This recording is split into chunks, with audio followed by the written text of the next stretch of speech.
Madam कितनी महिलाएं यहाँ पे जो पुलिस ने बंदी बना के ले गए?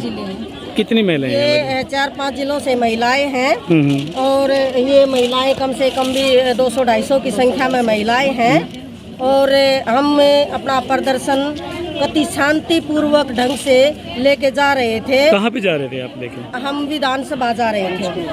8 तारीख से लगातार आशा वर्कर हड़ताल पे हैं। 3 दिन की हड़ताल की कॉल थी, लेकिन सरकार ने हमारे साथ कोई बातचीत नहीं करी और उसके बाद हड़ताल को बढ़ाया गया।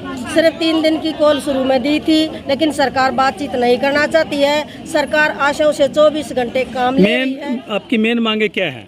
हमारी मेन मांगे ये है कि सरकार आशा वर्कर को पक्का करे और जब तक आशा वर्कर को पक्का नहीं करती उसको न्यूनतम वेतन 26,000 रुपये दे। सरकार आशाओं को ESPFI की सुविधा लागू करे और महंगाई भत्ते से आशाओं को जोड़ा जाए। और क्या नाम है, आशाओं को जब तक सरकारी कर्मचारी का दर्जा नहीं देती 26,000 न्यूनतम वेतन दे।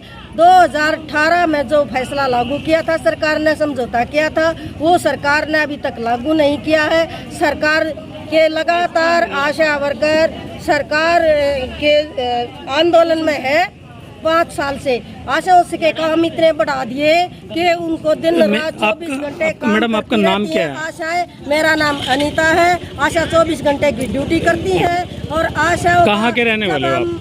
बढ़ाने का नाम लेते पैसा जब हम बढ़ाने का नाम। मैं हरियाणा की मैडम आप कहाँ के रहने वाले हो? मैं हरियाणा की रहने वाली हूँ और हरियाणा में काम नहीं, हरियाणा में गांव है, किस गांव से हो? हरियाणा की ही रहने वाली हूँ। हरियाणा में से बता रही हूँ, मैं हरियाणा की रहने वाली हूँ और मैं हरियाणा में ही काम करती हूँ। मैं सरकार को बताना चाहती हूँ कि मैं हरियाणा की बेटी हूँ। सरकार बेटी बचाओ बेटी पढ़ाओ का नारा दे रही है और सरकार झूठा नारा दे रही है। ये धरना प्रदर्शन कब तक रहेगा आपका? मैडम हरियाणा में काम करती है। मैडम धरना प्रदर्शन कब तक रहेगा आपका? हरियाणा में मैडम ये धरना प्रदर्शन जब तक सरकार संतोषजनक बुला के हमसे बात नहीं करती और हमारी मांगे पूरी नहीं करती, जब तक हम अपना आंदोलन जारी रखेंगे। और सरकार इसी तरह दमनकारी नीति अपनाती रही तो हम। और मेरा नाम उषा रानी हूँ। कहाँ के रहने वाले हो? कौन सा जिला आपका? मेरा अम्बाला है और हम प्रदर्शन में तब तक रहेंगे जब तक सरकार हमारी मांग नहीं सुनेगी।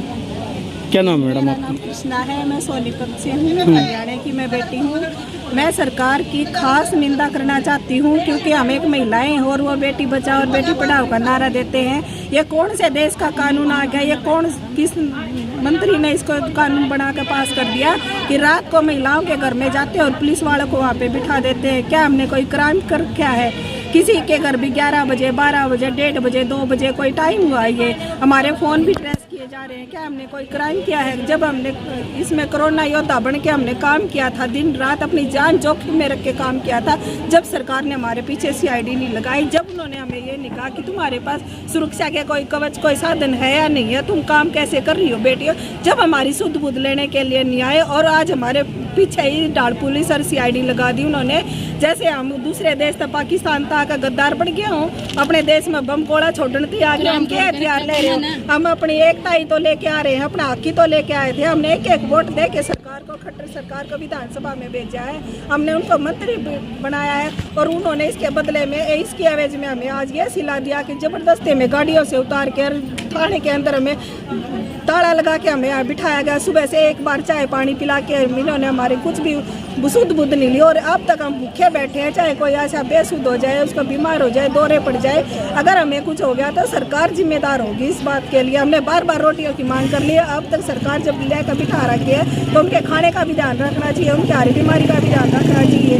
ये पुलिस के तानाशाही दिखा रखी है, सरकार वहाँ पे बैठी है तो अपनी राज का तो मतलब में फायदा उठा रही है। पुलिस ने गाड़ी चढ़ा दी है और सरकार ने सुबह हमारी एक लड़की को टक्कर मारी है, एक एक की जबरदस्ती नाड़ में 4 पुलिसिया ने मिलकर हमारी एक आशा को घेरा है, उसको जबरदस्ती बुरी तरह से हाल किया है। हमें महिलाओं के हमारे साथ ऐसा किया है क्या? हमें